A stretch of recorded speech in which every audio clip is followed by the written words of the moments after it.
Versus and Flow Season 5, engineered by Lexus. We are here in Hollywood, in the Luxury Way studio, and for the second year in a row, joining us on the big stage will be our friend from Washington, D.C., the returning champion, Pages Matam. Give it up for Pages!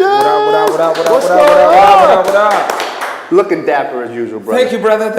I'm trying to be like you. No, man, listen, after last year, I was like, I'm going to put on a vest when Pages come. I want to make sure that I'm good. Indeed. You are back on Versus and Flow. Yes, sir.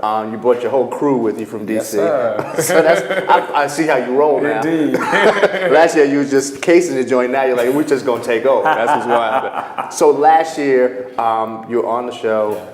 What was the reaction from all your friends, family, the world after your appearance? Oh man, it was beautiful, man. Yeah. I mean, it felt great to my family, they were so super excited, especially my mother, she's like, oh my God, my son is on TV. Look at my son. You know what I'm saying? And it's and especially, it's good to see that, especially from family, because I know I didn't always get that support. When I was first telling that, hey, I'm gonna quit. Going to school to be a doctor, and I'm gonna teach and do poems, Mom. And it was like, what? Yeah. So so it feels good to know they supported me. They were so excited to see the episode, and all my friends were hitting me up, and even random people I didn't know were hitting me up, and people that know people I know are hitting them up, yeah, don't you hang out with this cat? Oh, he was dope. Da, da, da. And I was just like, word. I was just extremely humbled, extremely blessed. It was definitely a super good look. The Versus and Flow family is always so dope. Y'all and are it's always gonna be family. People. Yeah, man. So last year you did a poem about your mom on the show. Yep. Yeah, and she must have loved that. No, she loved it. That's my baby. Anytime I talk about her, it's a plus. So I'm trying to stay on her good side. So, you can do that all you want, but you did that about your mom already, so you can't do that this year. Indeed. What you gonna do for us this year?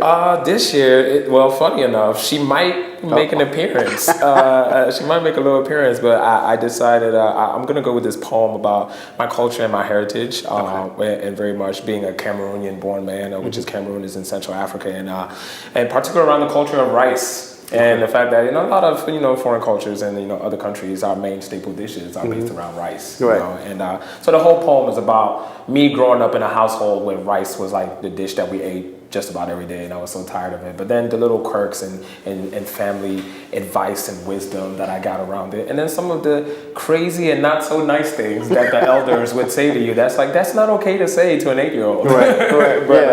But it worked out. So it's a fun poem. It's a funny poem. I loved it. I wrote it because it was kind of.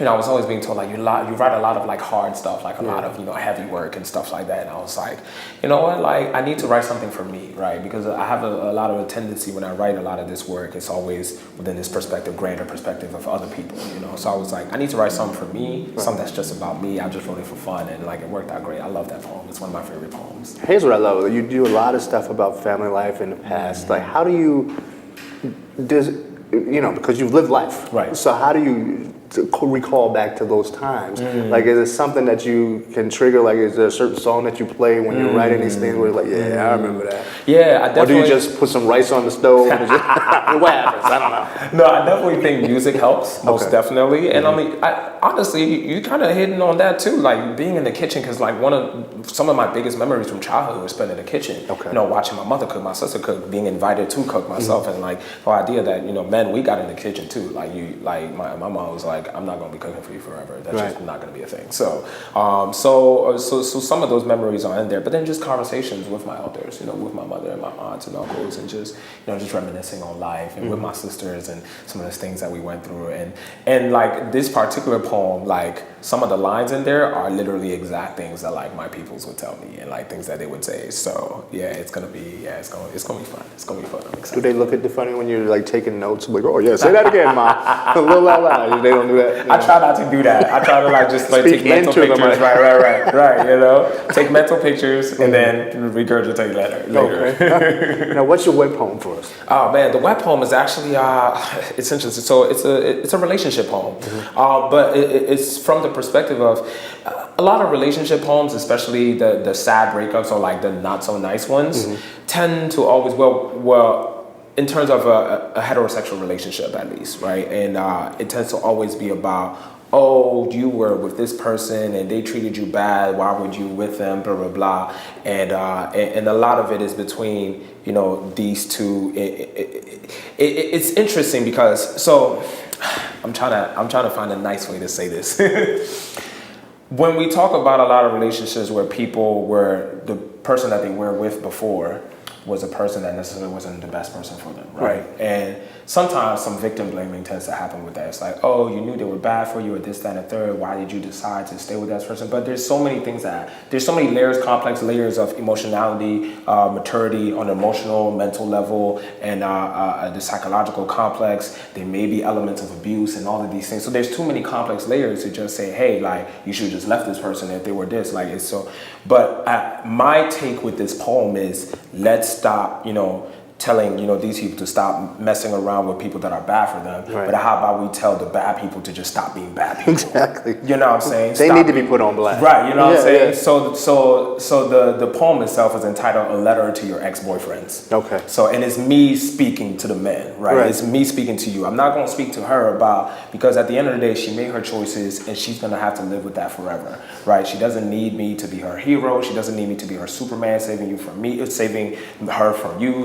I'm going to speak to you and like stop just being a messed up person and like going around and doing like these horrible things to people. And so that's what the poem kind of tacks on about and kind of culminates into like, I'm building my house with her now. Right. And like you're no longer welcomed here. You know what you're also building? A career. Yeah. This is very true. You told me off camera that you had like the last week and a half, you've been everywhere. Yeah, man. So what else do you have going on? What's coming up? Because you've been all those places already. Oh, man, I'm working on a couple projects. I have working on a novel while simultaneously working on my second collection of poems for my next book that I want to put out, which it's also been a blessing. That Give everybody the name of the first book. The first book is called The Heart of a Comet. Okay. It's a collection of short stories and poems, and it kind of reads like a novel because you have to read it straight through their characters that I introduce in it. Beautiful work. I think it's really awesome. You should get it. Twitter told me that you went on tour earlier this year, last year, earlier this year. Yes, sir. I wasn't able to make it to your thing out here in LA. Man, it's all good. But I went on a 46-city tour. Yeah. It was crazy, like super crazy, but it was beautiful, man. And 46 cities, over 70 shows. Okay. And it was just so beautiful. And so this next book is. You have a title? I don't have a title yet. Okay. But these poems are more relating about my culture and like going back to like I want to talk about me, like the whole aspect of the poem that I'm going to do tonight. So bridging that a lot more. Like I want to talk about family. Gearing up the next tour. I'm doing a tour in the fall, and going back into teaching a lot more, but across the country and like doing a lot of these creative writing, performance, and theater classes. Using social justice as a platform as well, and working with the youth always. I love doing that work, and then eventually, my big dream is to open my own school. Okay. That's my big dream, to open my own school that teaches the world through art. Okay. And that's my big dream, and so we'll see, man. So everything's being put in motion now. It's beautiful how like the things that I put in motion 5 years ago are now active now. So like I'm already thinking next 5 years. It was all the dream, and now look at you now. Yeah. Used to read Word Up magazine. That's beautiful. Baby, that's what we do. Yes, sir. Thank you, man, for being here. Brother. Thank you. Back on Versus the Flow, season 4 veteran, season 5 now. Yes, Pages Matam. If there's a season 6, of course he's gonna be back because that's what he does. He's building an empire. We're happy we're here to share it with you and to be a little bit a part of it. Especially if we get that book title in there. You know what I'm saying? Again, I'm gonna talk to management. We'll see what happens. For more information about Pages and all of our artists, please go to luxuryawaits.com or versustheflow.com. Go to both of them. We need the hits, and it's all good because it's a show. We're building an empire here too. There it is. That's what because we're conquerors. Oh wait, that's copyright. We can't say empire. Just don't sue. Don't. All right. Versus the Flow, season 5, engineered by Lexus. We're out here all week, Hollywood week. Pages, let's go. What up?